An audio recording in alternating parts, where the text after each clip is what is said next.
to my channel, and we're going to talk about toys back then and toys now. One of the things I have to mention is the Tamagotchis and Nanos. Alright, for all you girls out there who grew up in the 80s and 90s, you have to tell me if you remember this. If you do, hit a thumbs up. Even the boys, because I know they had the boys Tamagotchis and the Nanos. I absolutely loved the Nanos a lot more than the Tamagotchis. I thought the name was cute. I thought the packaging was a lot better. It was a lot more believable, I guess you could say. I think the Tamagotchis were really overdone with their decor on their product, but either way, I like the functionality a lot better with the Nanos. I thought the babies in the Nanos and the pets in the Nanos were, for members, Yak Back. Yak Back, of all things. Remember how you could talk into it and it would record your voice and it would say exactly what you said back to you? I used to play a lot of pranks on my brother and on my friends, and it just would be using that, or like doing it on your parents, using it and then having it say something, and then everyone would just be like, I didn't say anything. So it used to be a lot of fun. Another tech toy that was a lot like the Yak Back, I feel, was the Deluxe Talk Boy. So the Deluxe Talk Boy was really cool. I remember they had a boy one and then they had a girl one. And it had a microphone with it, and then you would just talk into it. You could contort the voice, you could make it slower, faster, and then you have the cassettes in there. What's a cassette? For all of you who may not know what a cassette is, cassettes were my favorite. Take a break here. Cassettes were, I used to have a collection of them. To have everything organized, and there are these plastic dividers that you could keep all your cassettes. So cassettes is basically what we had that came before CDs. So the CDs were the discs, the cassettes were a little square thing with eyes. It used to have the film in it, the film tape that it would play music or recordings, whatever it is that you recorded. It was a lot easier with boom boxes back then. There you go, there's another one. Play your song on the radio and it would record you. So it was really nice because you would have your own background music, and it was just a good old time. And we've all done that in our rooms for an hour after school. You know you did it.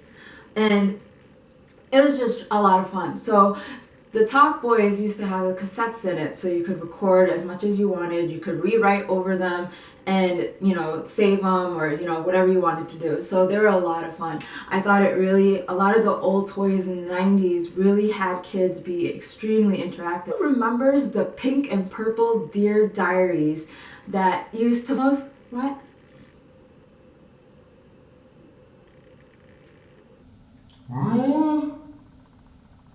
I have something stuck to me. Okay, anywho, the Dear Diaries used to fold like a wallet, and when you would open up, you could just sit there and type. Kind of like how the older cell phones from, 3-4 years ago, you could just sit and type because the keyboard came out. Well, these were really cool because you could put in your notes, you could put in whatever you wanted to put, you could had a calculator, all that stuff. And they're really cool. They had them for boys and girls. So I thought it was just a nice nostalgic electronic diary that came out before they started having the password diaries. So those were really, really... Who remembers the Dream Phones? Oh my goodness, the Dream Phones, the Mall Madness. These were the really interactive girl toys that were... Oh my god!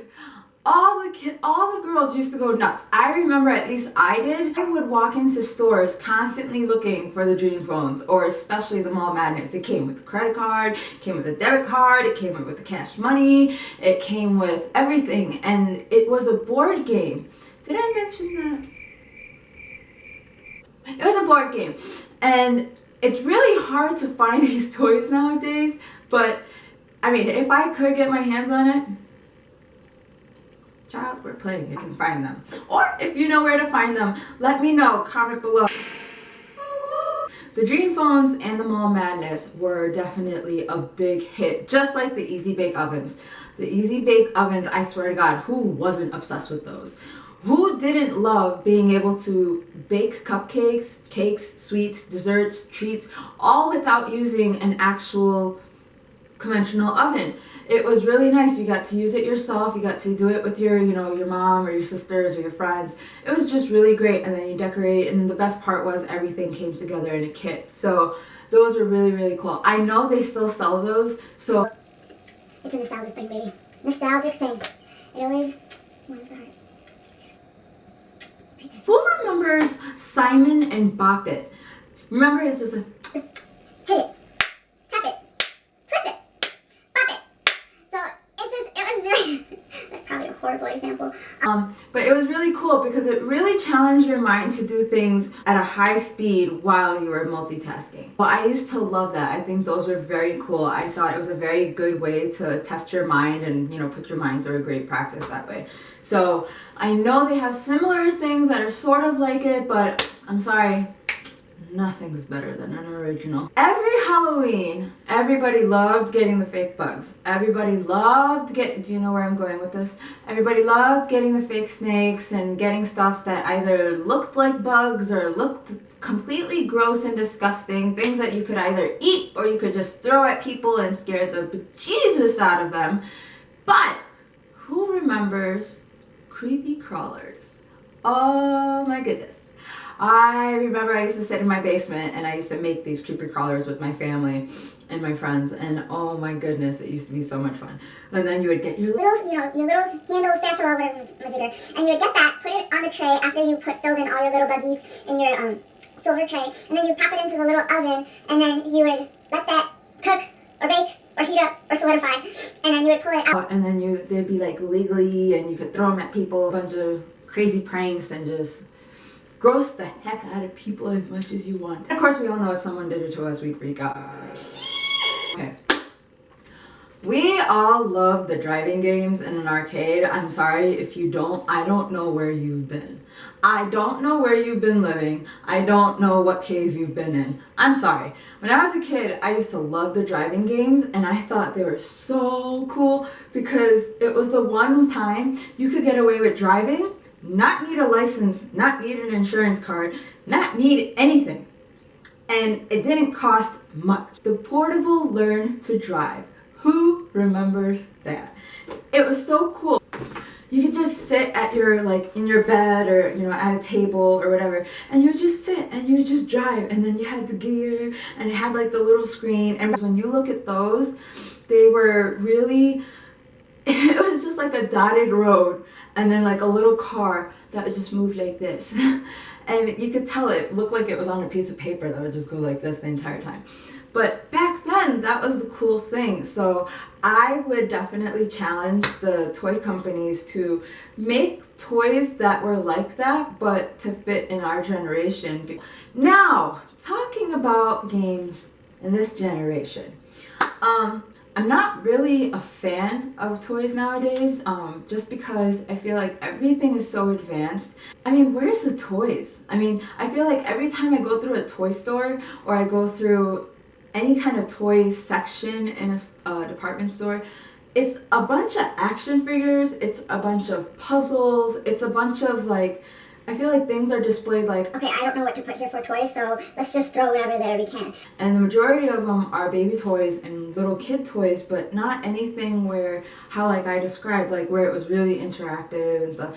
Yeah, action figures are interactive and everything, but you can only do it for so much and so long. I mean, where is the creativity? Where is that stuff now? Now, whenever you look at old board games, it's really hard to find stuff that are old. If they really brought back a lot of the old toys or had them fit to our current generations and still made them educational and interactive, because I mean, who doesn't love things that are nostalgic and as well as fitting in the modern world like today? So one of the toys I wanted to mention, I feel like it's got its cons for sure, but it's got probably one or two pros I could think of is the robot dog. Anyone see that? I don't know what it's called. But the robot dog is actually, it's cute. That's one pro. It's cute for sure. It is interesting how it moves and how it, I guess it takes commands as well. But I think the biggest pro to it is for people that are really allergic. Sorry. I don't like that. I need my robot puppy! So, get a robot dog. There you go. You don't really have to, I think it pees doesn't it? I thought I saw a commercial for that and I just started cracking up, like, how does that happen? But yeah, if you're allergic, a robot dog is awesome for you. It will make a great birthday present, a great Christmas present. I think that's awesome. And remember the pizza board? You can make your own pizza. It was so cute. The pepperoni had faces. Like, So it was just that's my impression of the pizza faces. If you like this video and if there's anything that you saw that you liked, hit the thumbs up button. And also don't forget to comment below if there's anything you remember as a kid that you wish would come back. And say, where are they? Come back! And don't forget to subscribe. And I'll see you in the next video. Bye.